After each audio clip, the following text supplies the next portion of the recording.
uri kujalala malaba uri mangerena ukari ada bagu wadada ba musoku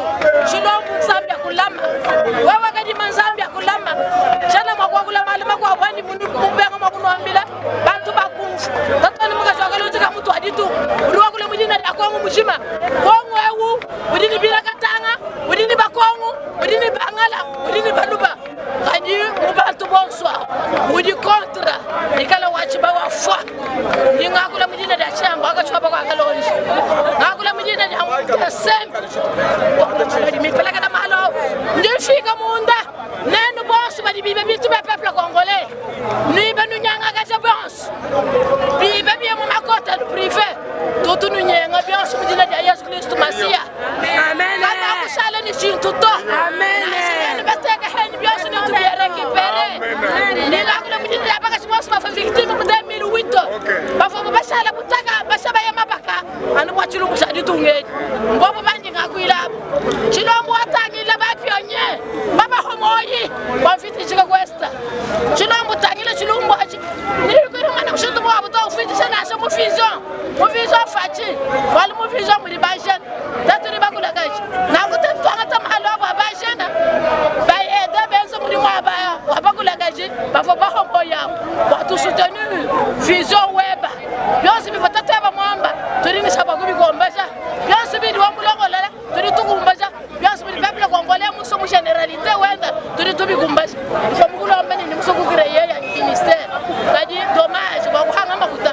aye bosa la manifestation ezalité tala biso bana mayele ndo moni moyen ya ko sala ike na bakonzi ya mboka ezalité yango tondimi ya ko sala soutien na biso ata déclaration na biso je crois que bakonzi ya mboka bakolanda yango bayebike ezali na lingomba moko ezali na batu moko oyo basangani parce que bazali besoin ba soutenir président ya seni ndeko kadima oyo bandeko bazoboya ye kaka po azali moluba ou bien po azali kasayen c'est Mohamed Kabila a mené cette élection moko ya mbutu ayibi abisi ba député na ndenga balokuta donc yango siko élection ndenga solo oyo président Kadima a kosalisa na 2023 yango biso le 27 toko marcher pour la soutenir yango mais toko soutenir ba situation mboka na biso moni.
État des droits, lutte contre la pauvreté, Félix Tshisekedi, président de la République, Berton. Jacob Achang. Déclaration politique de la vision Fachi Aspel. Compte tenu des événements survenus hier, lundi 22 novembre, à Kinshasa, aux alentours des installations de la CENI, la vision Fachi Aspel s'est réunie en séance extraordinaire au sein de son siège social dans la ville-province de Kinshasa, précisément dans la commune de Limete, afin d'analyser les troubles qui ont failli perturber la quiétude de paisibles citoyens au centre-ville de Kinshasa. À l'issue de cette rencontre, la vision Fachi Aspel félicite les gouverneurs de la ville d'avoir pris des dispositions idoines afin de faire respecter l'article 5 de la loi organique portant organisation et fonctionnement de la CENI, stipulant, nous citons, le siège de la CENI et ses bureaux de représentation provinciale et locale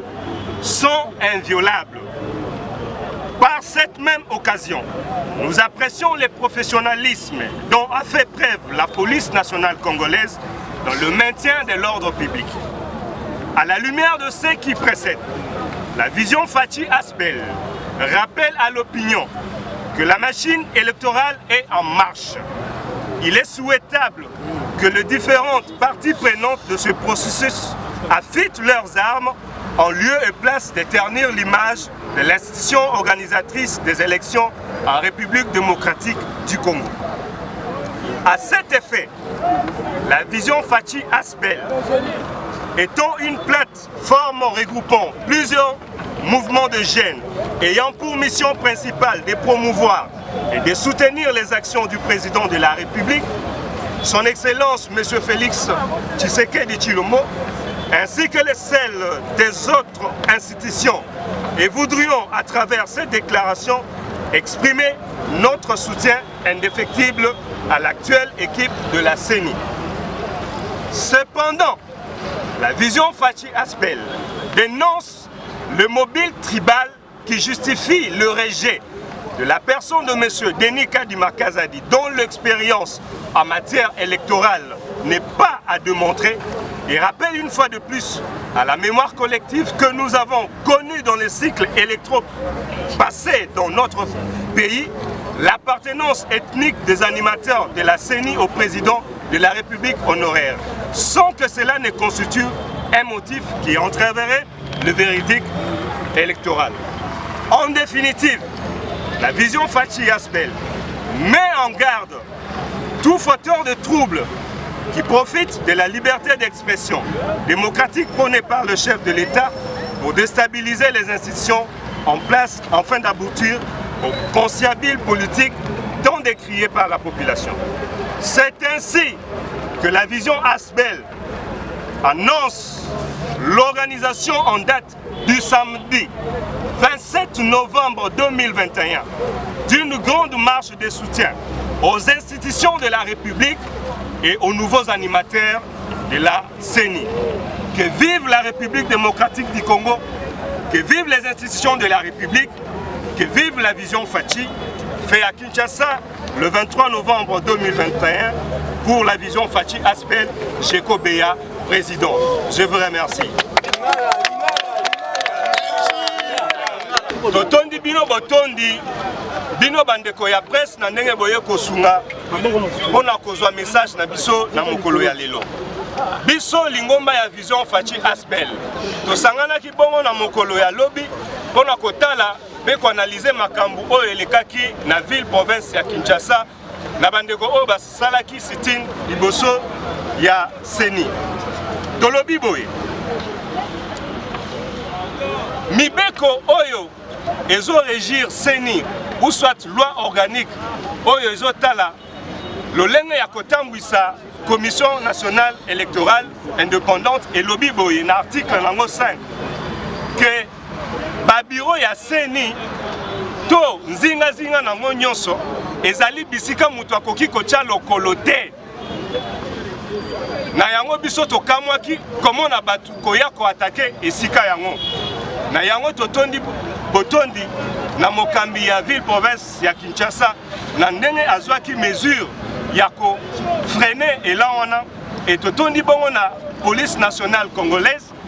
ndenge et encadraki ba manifestants wana et puis et sécurisaki périmètre ya CENI.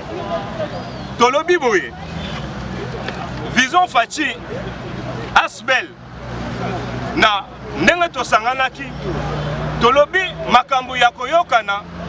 mpona kozwa bokonzi eza lisusu te. Eza na mutu moko te oyo lelo akotelema koboya Denis Kadima na ndenge ya mayele pe bwanya na expérience azali nango na lolenge ya kokamba milulu ya maponami na kati ya Afrique mutu mokote azali na moment oyo akoki kotelemela ye mais ba oyo bazotelemela ye bazali bongo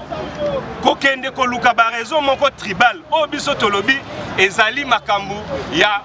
soutenir ata moke te mwana mboka Denis Kadima azali na expérience avérée na matière électorale na Afrique eyebani tolobi pe boye kaka na mboka na biso eleki 10 ans te tozalaki bongo na bakambi ya cellule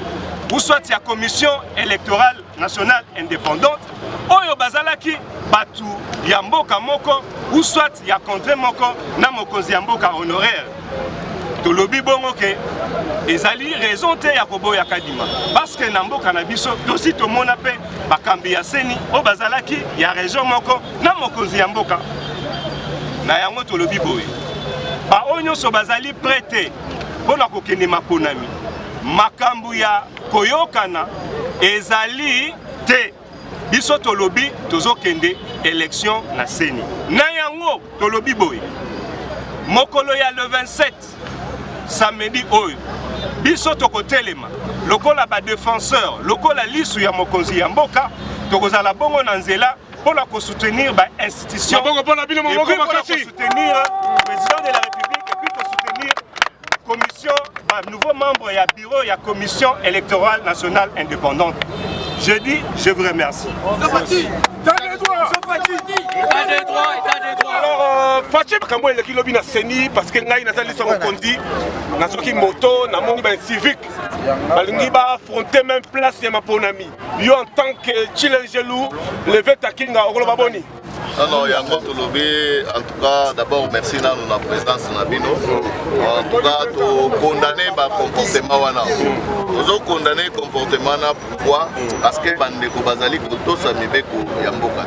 Mibeko Yamboka et lobby, nous allons dans le régime d'information. Lorsque vous avez besoin de manifester. Tant que vous avez besoin de manifester, les conditions il faut remplir pour manifester. Mais voilà pourquoi l'objet de Monique est échec parce que la mobilisation est à peuple a ça 2023 yango ezali ko sana ba élection yango biso moko tozalaki besoin to sala sitting talaka mobilisation ndenge ezalaki bande ko mususu déjà basi bazalaki déjà na gare centrale parce que ba uté ko répondre biso lobby na pokwa ke moyen bosa la manifestation ezali te tala biso bana mayele ndo moni moyen ya ko sala ike na bakonzi ya mboka ezali te yango tondimi ya ko sala soutien na biso ata déclaration na biso je crois que bakonzi ya mboka bakolanda yango bayebi ke ezali na lingomba moko ezali na batu moko oyo basangani parce que bazali besoin ba soutenir président ya Seni Ndeko Kadima oyo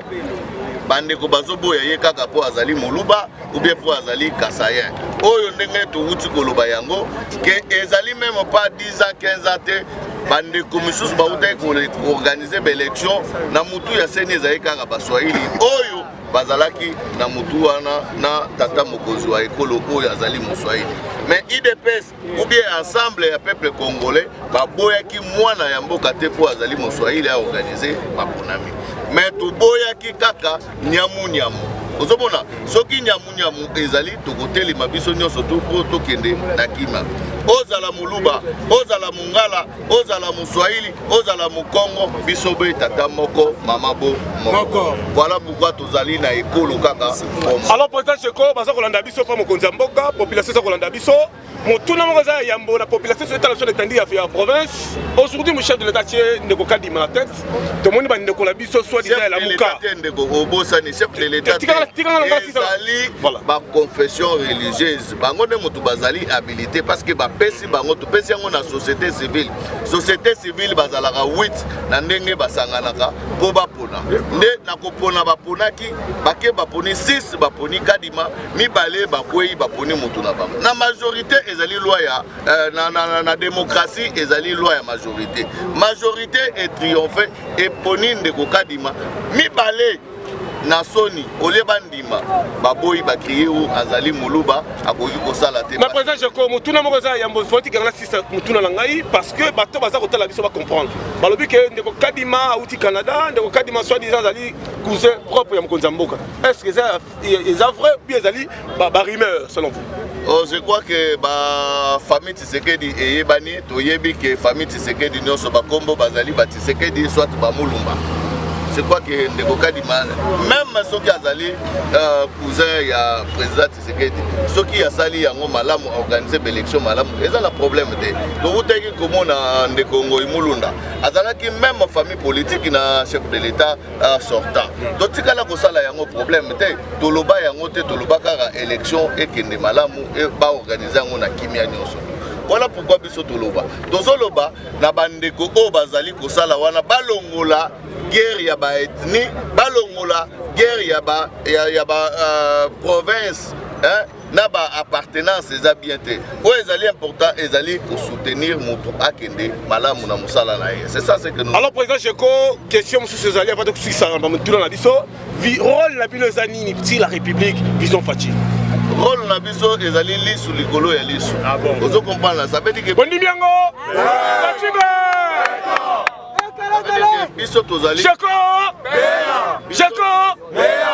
biso tozali non pas pour la kosenga musala na chef de l'état tosenga eloko moko pas chef de l'état te biso tozali wana comme ba garder du pouvoir toza wana pour la protéger pouvoir tosi toyebisaki bandeko o bazolala ke parti politique ezaka na deux objectifs. Premier objectif est d'aller concourir au pouvoir. Tout de suite au bout du pouvoir, mais deuxième objectif est d'aller protéger Yango le plus longtemps possible. Donc protéger Yango ndengeni soki bandeko balali. Voilà pourquoi na profiter na micro na yo on a lancé na bandeko o bazana ndaku o bazana na kolala ke ngonga déjà ici ebetaki pour na protéger pouvoir na biso. Donc c'est côté na deuxième phase. Soki bango bazaki diba biso toza ya kotelema pour na protéger pouvoir na. Président Jeko na yuti intervenir en direct ce soir au Lelo na Tongo dans la Voix d'Amérique sur Makambo et le code minier.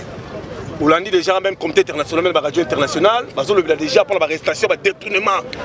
et bien public. Vous, en tant que leader d'opinion, en tant que la jeunesse sacrifiée, qu'est-ce que tu vas dire?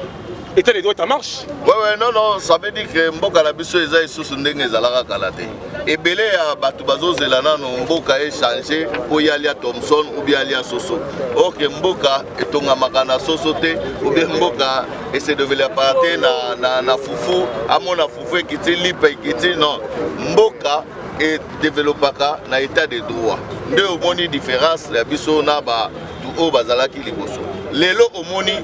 mokili mobimba bazo beta lisolo ya gestion ya président Félix. Lelo mokili mobimba bakomi ko beta lisolo ya état de droit. Voilà pourquoi même bato yo ba investisseurs bakomi fier pour na boya na mboka na biso parce que bayebi ke lelo garantie ezali lelo ministre azotambola lisusu te ou bien azosakana lisusu te na mbongo ya l'état ndenge bazali kosala yango kala. Voilà pourquoi tout lobby état de droit ezali réalité. Ba oba okanisa ke ezali slogan etali bango. Décembre biloko emati mbongo so mona na te président Jeko le babo solo mokonzi mboka pesi ningisa soso qui tana $10 ministre économie azo bouger te. Na sana information mona ngai bisabino. Ministre économie azali à partir ya Bahati Lukwebo. Le conseil principal au sein du ministère économie mwana Bahati. Toyebite Congo ko kendengeni. Non, je crois que ma ministre de l'économie, tout le baki yango, yemoko asalo baki déjà que akendaki déjà pour son babiloko bazo luka moyen, baso babiloko pour baya nango. To pesa ki pe ultimatum na biso to lobaki na janvier to kozala na nzela pour na kundisa soit à démissionner, soit à améliorer les conditions de vie à Congolais. Parce que tout ce monde a tout le bas qui bien, tout a besoin de warrior. Les warriors, on est dans la biroté, kobongisa biroté. Et zali kobongisa social ya Congolais. Voilà pourquoi tout le bas qui bouille. À Sengaki, à Lobaki Mingi. Vous comprenez que le moratoire est salamaki pour que total il a été janvier. Je crois que pour que retourne à Bisson en janvier, pour que mon tout ça là, maman la marche, soit à Bongisi Bilogwana, soit à démissionner à Tikeli Warrior Moussousou ou à Koyi Kosala. Le 27. Pour la vision facile, pour soutenir toujours l'institution, le loboyer, pour soutenir Penza à CENI, tout le monde qui bloc patriotique qui va marcher le but de déclaration par rapport à la déclaration de l'ONU pour soutenir l'institution. Merci Mingi Maman, je pense que au Moni Totelemi Boyezali, G20, il y a un parlementaire debout de l'IDPS, au Bazali qui travaille en collaboration avec Vision Fati, en tête Nangwezali Jekobe, Bazali Chile. Non seulement les alibans battent parce que oh a bimi le comme président ya seni azamwa na mo to mona ki déroulement ya ba élection pour vi ki azala investir comme président ya seni ndenge le kanaki alors ba opo ba voter ki baza ba congolais opo ba boy ko voter baza ba congolais mais essentiel na biso ezali pona ko soutenir ba institution pour être na 2023 Fati Beto a déterminé ko organiser ba élection yango zali ko mona présence na biso pona ko ebisa bande ko na biso oyo bazali libanda to kati beba ke no vision chef de l'état azali déterminé pour organiser ba élection bombate était tiré de Mulumba alors ba ke mokolo IDPS a cause pouvoir yende muto organiser élection crédible transparente démocrate élection moko za là tokokuta démocratie na kati et pour inclusive yango zali comment na biso to présence ya ba moko ba président bazali awa pour na associer cette initiative ya parce que biso tozali ba garder du pouvoir ya Fatime chef de l'État. Merci beaucoup. Congo, on va lire à l'élection, parce que l'élection, vous comprenez parce que M. Mohamed Kabila a mené cette élection, à Mbutu, à Ibi, à l'issue député de Nenga Balokuta, donc il y a aussi une élection au président Kadima à Kosalisa en 2023, il y a aussi le 27, donc marché pour soutenir Yango, et pour soutenir l'institution de Cannabis, au monde de l'institution de Bitumba Makasi, mais c'est Mohamed Kabila, mais c'est Voyou Madidi, en Bongo, il y a une église catholique, église Oyo, nous avons pris la Kunate,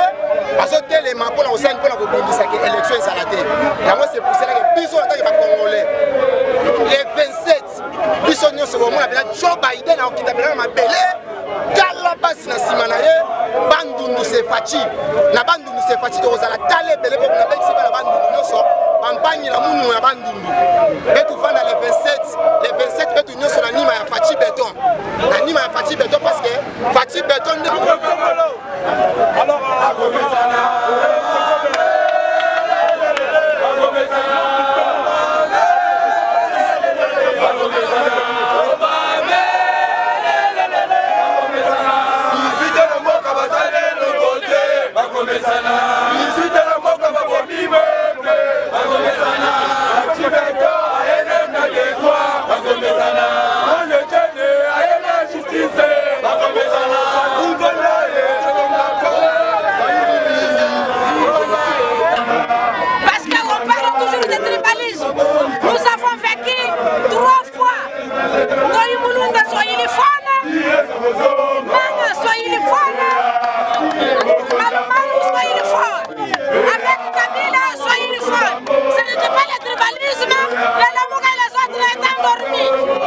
aujourd'hui, comme nous avons recouru à la compétence de M. Kadima, qui est très compétent, qui a été élu par